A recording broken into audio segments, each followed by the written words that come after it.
대한민국 수립과정.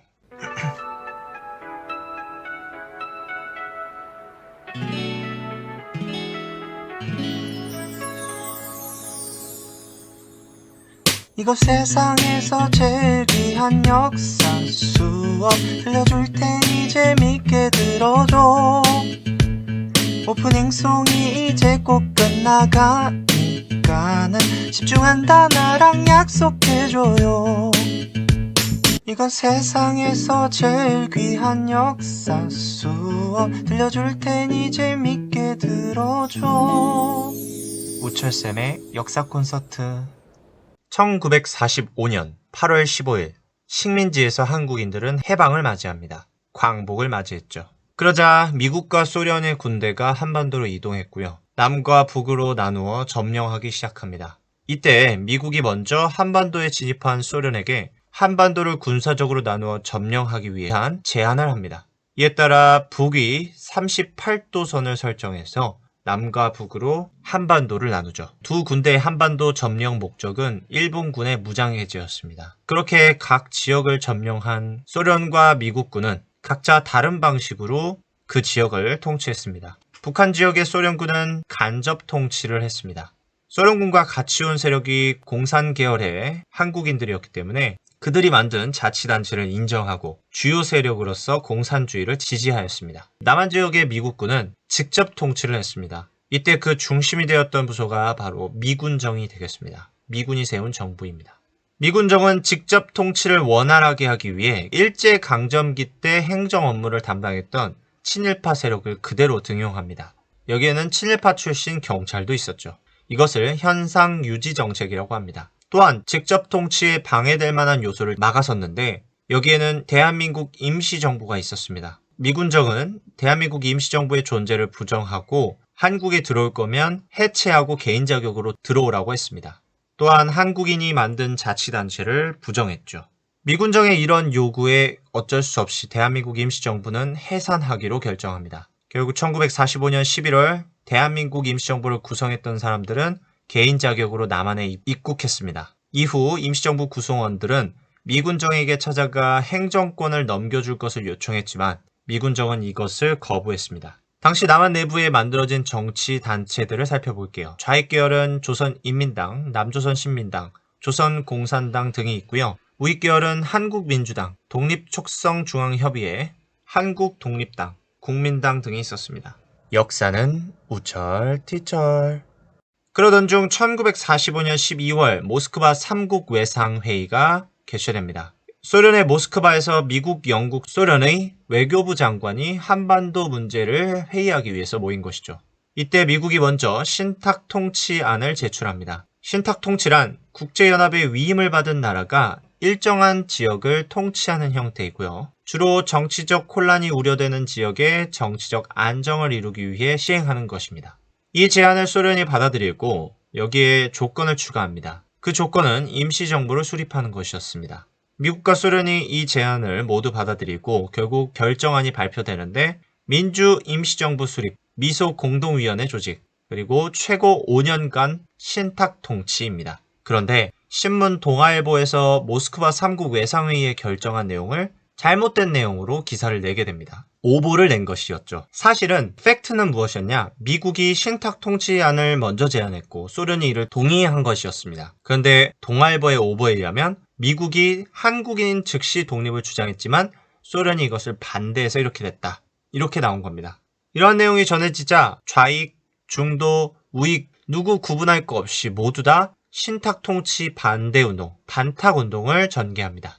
신탁통치가 또 다른 식민지 생활일지 아닐지 우리가 어떻게 아느냐? 그러면서 다시 식민지 생활을 할 수 없다라고 주장한 것이죠. 그런데 좌익 계열이 소련, 국제공산당인 코민테른의 지시를 받고 신탁통치 찬성으로 입장을 변경합니다. 그러자 한국인끼리 민족 대립이 발생합니다. 찬탁을 외치는 좌익과 반탁을 외치는 중도 우익 세력이 대립하기 시작한 것이죠. 싸워서는 문제가 해결될 것이 아니기 때문에 서로 의견에 대한 합의를 하고자 했으나 결국 실패하게 되었다.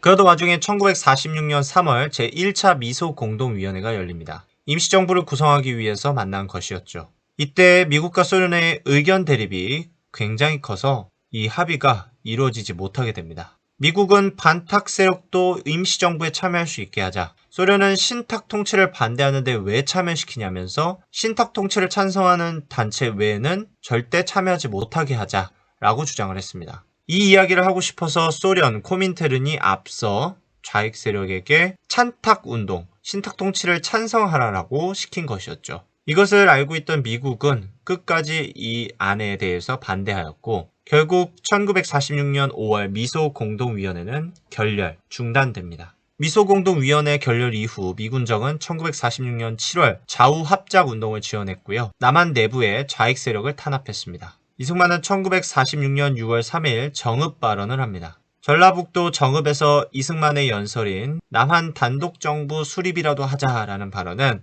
남과 북을 분단하자는 말로 들렸고 결국 이 발언은 논란이 됩니다. 앞서서 미군정이 좌우합작운동을 지원했다고 했죠. 그거에 대한 설명입니다. 좌우합작운동은 미군정의 지원을 받고 진행을 했고요. 주도 인물은 좌측인데 중간파인 여운형, 우측인데 중간파인 김규식이 만나서 협의를 합니다. 좌우합작운동의 쟁점사항은 토지개혁을 어떻게 할 것이냐, 친일파 처리할 것이냐, 자본주의에 대한 입장을 밝힐 것이냐였는데 이러한 내용들을 접합하고 양보하고 주장하면서 7개 원칙이 만들어집니다. 첫 번째, 삼국외상회의 결정안을 찬성하고 미소공동위원회를 다시 시작해야 한다. 두 번째, 토지개혁을 한다. 세 번째로 중요 산업 국유화입니다. 네 번째로 반민족 행위자, 친일파 등을 처벌해야 된다. 다음으로 정치운동가 석방, 테러행위 중지, 표현의 자유 보장 등을 이야기했죠.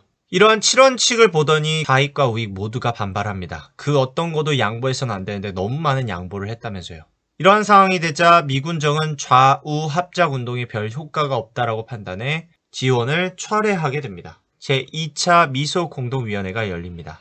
하지만 이내 이 좌우 합작운동을 같이 했던 여훈형이 암살을 당하면서 결국 좌우 합작운동은 중단됩니다. 이런 와중에 제2차 미소공동위원회가 열립니다. 5월 21일 날 회담이 시작되었고 8월 28일 미국이 4자 회담을 제안합니다. 미국, 영국, 소련, 중국이요. 하지만 점점 한반도 문제에 대한 합의가 어려워집니다. 그러던 중 9월 17일에는 미국이 UN 국제연합의 한반도 문제를 상정하기 시작했고 9월 26일에는 소련이 한반도에서 미소 공동철수를 제안합니다. 하지만 미국은 받아들이지 않고 10월 18일 위원회 휴회를 제안합니다. 10월 21일 소련이 공동위원회 대표단을 철수하면서 제2차 미소공동위원회가 최종적으로 결렬이 됩니다. 역사는 우철 뒤철. 그렇게 미소공동위원회가 깨지자 1947년 11월 유엔에서 총회를 개최합니다. 한반도 문제 해결안을 결정하기 위해서 모였고요. 그 결과 인구 비례에 의한 남북 총선거가 결정됩니다.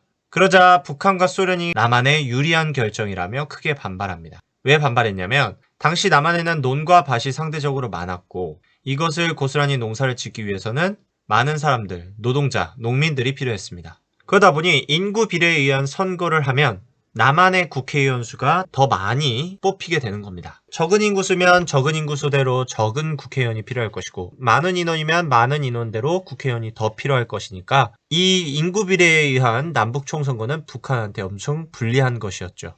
또한 유엔은 한반도 정부 수립 결의안을 채택해서 임시정부를 구성한 뒤에 한 나라를 만들겠다라고 선포합니다.